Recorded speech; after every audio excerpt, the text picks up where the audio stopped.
থেকে মরতেছেন, মাংসের তরকারি নষ্ট হয়ে যাবে, ওটা এগেত হয়ে গেছে, মাংসের ধরনের লেগ আনতেছে আপনারে।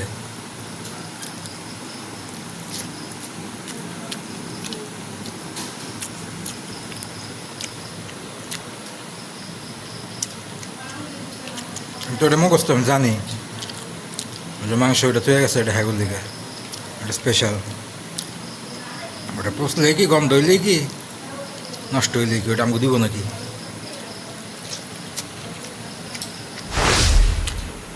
বিশিষ্ট বাটপার নেট ব্যবসায়ী, ডিশ ব্যবসায়ী এসেছে, আব্বু ডেকেছে, ডিশ থাকে না। কি রান্না করে দিয়ে গেছে, মুরগির মাংস দিয়ে গেছে আজকে, খুবই গরম। এখানে এই মাত্র সব কিছু রান্না করে দিয়ে গেছে। সম্ভবত এটার ভিতরে মাংস আছে, এই জন্য এটার উপরে পাথর দেওয়া। এক্সট্রা সিকিউরিটির মানে হচ্ছে এটা ওনার নিজস্ব ব্যক্তিগত সম্পদ। আমাদের হাত দেওয়া টোটালি নিষেধ, ওই পাতিলের আশেপাশে যাওয়াও নিষেধ। এই তরকারি আবার আমার বাবা নিজ হাতে তার ঘরে রাখবে, না হলে ওনার মানসিক তৃপ্তিটা হয় না। বিড়ালকে উনি খুব ভয় পায়। মাথা দিয়ে ধাক্কা ধুক্কি করলে তো বেড়ে যাইব।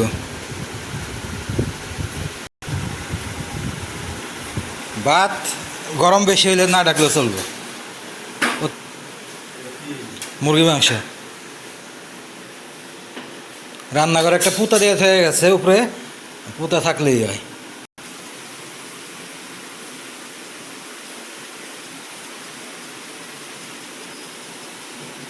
আমাদের বাসায় আমার বাপ ছাড়া কেউ টিভি দেখে না, টিভির প্রতি কোনো ফোকাস নাই কারো। কি কয় ডিশের কথা?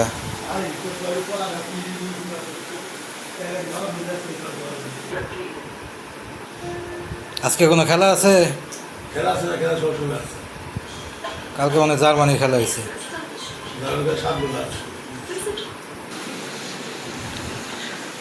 এই যে মমতাময়ী মা যোদ্ধা, ওর জন্যই হচ্ছে সমস্যাটা।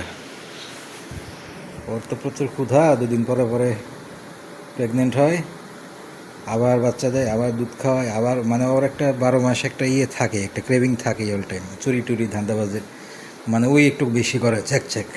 এই কারণে ওই যে তরকারিটা এখান থেকে সরিয়ে আব্বুর রুমে রেখে দরজা মারতে হলো, কারণ আমরা যদি এখানে না থাকি ও মাথা দিয়ে ধাক্কি করে ফেলে দেওয়ার সম্ভাবনা আছে, ধাক্কা দিয়ে।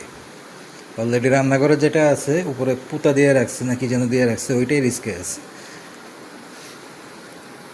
এখন শুয়ে শুয়ে চাটাচাটি করছে, যে কোনো সময় ফাঁক পেলে আবার মাথা দিয়ে ধাক্কা দিয়ে তরকারি নিয়ে গবেষণা করবে।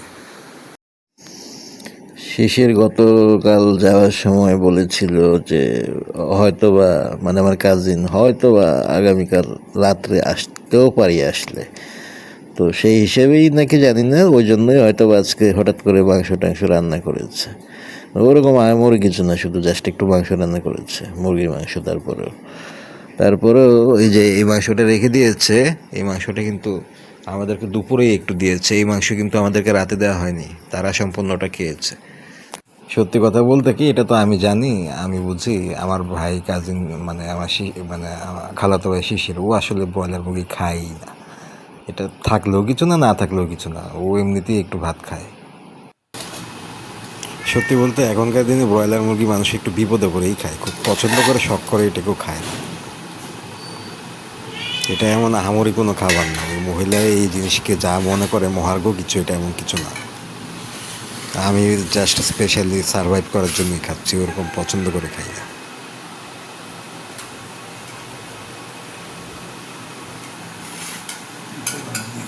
কি গলা হাঁটি দিব না, যে আমি খাল নিছি গলার হাঁটি। আমার বাবা বলে গলার হাড্ডি দিয়ে গেছে, গলার হাড্ডি যে দিয়ে গেছে এটাই তো বেশি, মাংসের তরকারি যে দিয়ে গেছে এটাই তো বেশি। আজকে সূর্য কোন দিক থেকে উঠছে, কোনো ড্রেনের থেকে উঠছে নাকি কোনো নালার থেকে উঠছে কে জানে, দিয়ে যে গেছে মাংসের তরকারি এই সময় রান্না করে, এটাই তো অনেক অনেক শুক্রিয়া। সে এক্সপেক্ট করে তার ছেলের বউ তাকে মুরগির রান দিয়ে যাবে, লেগ পিস দিয়ে যাবে। সেই ধরনের ছেলে নাকি তার, নাকি সেই ধরনের ছেলের বউ নিয়ে আনতে পারছে। এখানে মূলত হাড় জাতীয় যে কয়েকটা পিস আছে ওগুলো আমি নিয়ে একেবারে সলিড মাংসগুলাই বেশিরভাগ আমার বাবাকে দিয়ে দিছি, মানে যেগুলো একেবারে মাংস, সিনার টুকরা। তারপরও বলতেছে যে গলার হাড্ডি একটা গেছে, তার কাছে গলার হাড্ডি দিয়ে গেছে। ওইটা আমি ইচ্ছা করেই নেই, কারণ আমি হাড় জাতীয় জিনিস মোটামুটি সবগুলো নিয়ে নিচ্ছি। সাধারণত যেগুলো দেয় উনি হাড় জাতীয় জিনিস, ওই একটু খারাপগুলো আমি নিজেই নিয়ে নিই। এবং তার পেছনে আরেকটা উদ্দেশ্য আছে, আমি হাড়গুলো খেয়ে গুঁড়ো করে ওগুলো দিয়ে বিড়ালকে আবার একটা করি, একটা সিস্টেম করে দিই। ওই জন্য আমি নিজে ইচ্ছা করে হাড়গুলো আগে নেই, যেন আমি বিড়ালের একটা খাবারের ব্যবস্থা করতে পারি এখান থেকে। আর সলিড পিসগুলো যেগুলো আব্বু খেতে পারে ওগুলো তাকে দিয়ে দিই আগেই। আরেকটা সবচেয়ে বড় কথা হচ্ছে ওনার যে পুত্রবধূ, উনি আসলে ভালো পিস, ভালো মানে যেগুলো মুরগির যে লেগ পিস বা ভালো পিস ওইগুলো আমাদেরকে এমনিতেও খুব একটা দেয় না। আসল কথা হচ্ছে এইটা, ওর মধ্যে থেকে যেটা বেটার ওইটাই আমি তাকে দিয়ে দিই আগে।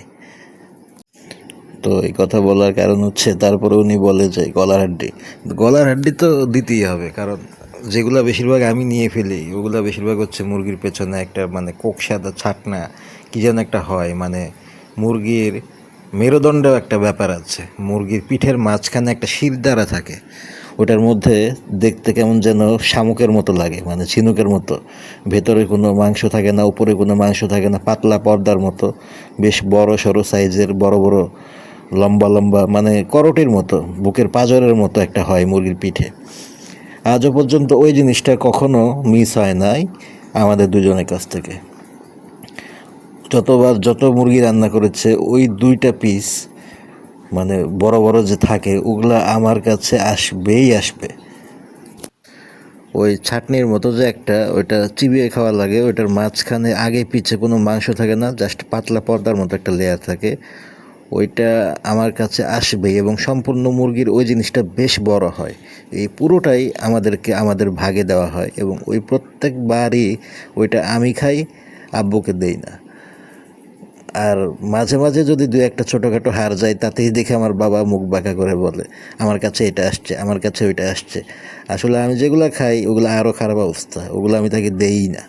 আসলে মূল কথা হচ্ছে ওনার ছেলের বউ যেগুলো রেখে যায় তার মধ্যে সবচেয়ে খারাপটা আমিই আগেই নেই, ইচ্ছা করেই নেই।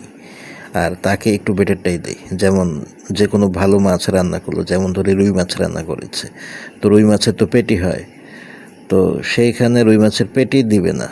পেটি সবারই তো পছন্দের, আমারও পছন্দের, আমার বাপেরও পছন্দের।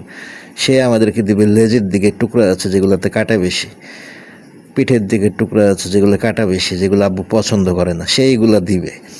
তো আমি কি করি যে 2টা যদি পিস দেয় আমাদেরকে, ওর মধ্যে যেটা বেশি খারাপ, মানে যেটা আব্বু বেশি অপছন্দ করে, যেমন লেজের গোড়ার দিকের টুকরাটা, ওইটাই আমি নেই, পিঠেরটা তাকে দিই। আবার যদি কখনো পেটি দিয়ে ফেলে 1 পিস, আমার বাবা আবার খুব পেটি লাভার, তাকে পেটি দিয়ে আমি পিঠ নেই। মানে আমি এইভাবেই নেই, ইচ্ছাকৃতভাবে এটা করি, মানে আমি ইচ্ছা করি খারাপটা নেই। তারপরে আমার বাপের মানে মনে মনে একটা অভিযোগ থাকে হালকা হালকা, এটা আমি বুঝি। মানে উনি একটু অন্য টাইপের মানুষ, মানে কি বলে, একটু অন্য ধরনের সেলফিশ মানুষ। মানে উনি আমার দিকটা কখনোই দেখে না। সে তার ছেলের বউ যে এই ধরনের কাজগুলা করে যায়, এগুলা যে আমাদের উপর এসে পড়ে, উল্টা যে আমি সাফার করি, উনি এটা দেখে না। উনি ছেলের বউ যে কম দেয় এটাও দেখে না। উনি ভাবে শুধু আমার ভাগে মানে খারাপটা পড়লো, আসলে ওনাকে খারাপটা দেওয়া হয় নাই, ওনাকে বরঞ্চ ভালোটাই দেওয়া হয়েছে। কিন্তু ওনার আর কি ওই ধরনের এটা নাই। একজন মানুষ এক এক রকম, উনি মানুষটা এরকম। তো আমার হিসেবে গলার হার অনেক ভালো, কারণ অন্য যেগুলো আছে বা যেগুলো আমি খাই ওইগুলো সে সরাসরি ফেলে দেয়, মানে মুখেই দিতে পারে না। মুখে দিতে পারে না মানে ওই চিবিয়ে খাওয়া বা মুখে নিয়ে সময় ক্ষেপণ করা, ওগুলো উনি পারেই না। এই জন্য আমি ইচ্ছে করে তাকে ওই জিনিসগুলো দেই না। চিবিয়ে খাওয়ার মতো হাড় গরু আমি নিজেই খেয়ে ফেলি। রাতের ডিনারের আয়োজন করা হয়েছে। রাতের ডিনার দেখে আমি একেবারে সন্তুষ্ট, মানে আমার একেবারে তৃপ্তি হয়ে গেছে। তৃপ্তি হওয়ার কারণ আছে, কারণ হচ্ছে আমার স্যাটিসফ্যাকশন লেভেল একেবারে হাই। কারণ এটা হচ্ছে আমাদের অ্যাকচুয়াল খাবার, এটা হচ্ছে আমাদের অ্যাকচুয়াল মেনু। কারণ এটাই হয় নর্মালি আমাদের চিরায়ত জাতীয় খাবার হচ্ছে ডিম, অন্ড।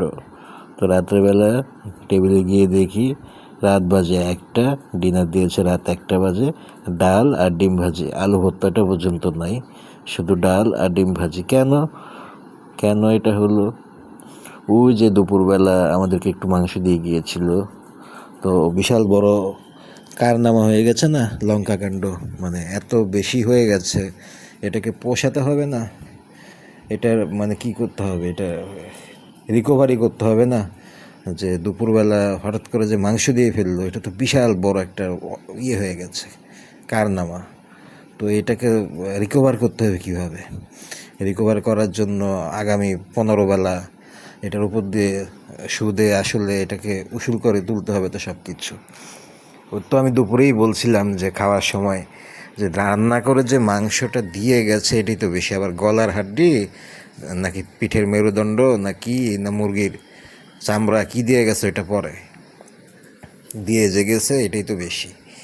তো ওই যে রাত্রে সেটাই প্রমাণিত হলো। ওই যে দুপুরবেলা যে একটা হাঁড়ি দেখালাম যে উপরে পুতা দিয়ে ফেলে রেখেছে রান্না করে চুলার উপরে, ওইটা ভরাই মাংস ছিল, ওই পাতিলেই রান্না করেছে।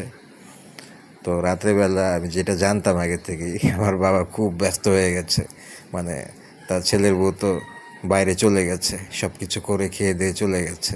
আবার রাত্রেবেলা উনি তো রাতের পাখি, রাতে রাতে আসে, রাত বিরাত ছাড়া ওনার কোনো ইয়ে নাই আর কি, রাত বিরাতে উড়াউড়ি করাই ওনার কাজ, নিশিকন্যাদের মতো।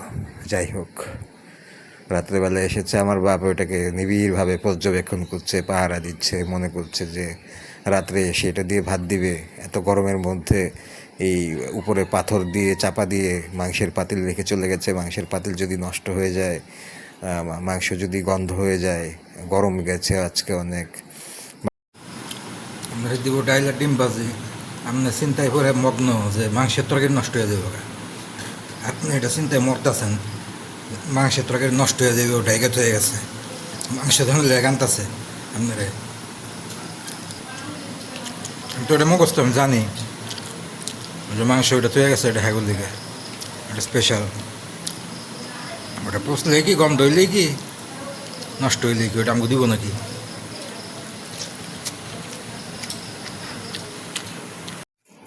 তারপরে আমি এইটাই তাকে বললাম শুধু, তারপর চুপ করে ভাতের দিকে তাকিয়ে চুপচাপ ভাত খেয়ে চলে গেল। আমি জাস্ট এই কথাটা বললাম যে আমি তখনও কোনো রেসপন্স করিনি, যখন সে মাতামাতি করছে যে এটা কীভাবে রেখে গেছে, কী হবে না হবে, নষ্ট হবে। আমি তখনই বলছি যে এগুলো নিয়ে আপনার মাথা ব্যথার কী দরকার? আপনাকে দুপুরবেলা একটু হালকা পাতলা দিয়ে গেছে, ওইটাই তো জানা কথা, এই দিবে, অতটুকুই দিবে, এর বেশি তো দিবে না। তো তারা রাত্রেবেলা এসে পার্টি করবে না করবে কী করবে ওটা তো জানার দরকার নেই আমাদের, বা নষ্ট হলো না পচে গেলো আমাদের কি যায় আসে, আমাদের তো কোনো প্যারা নাই এটা নিয়ে, উনি চিন্তায় শেষ। তারা গভীর রাতে বাসায় একেবারে লেবু টেবু কেটে, সালাদ কেটে, কোল্ড ড্রিঙ্কস দিয়ে, পোলাও টোলাও দিয়ে একেবারে পার্টি মোডে আছে হাজব্যান্ড ওয়াইফ। তারা সবাই মিলে খাচ্ছে। আমাদের খাওয়ার পরে মানে 1টার পরে তারা তাদের বৈঠক শুরু করবে তাদের ঘরের ভেতরে।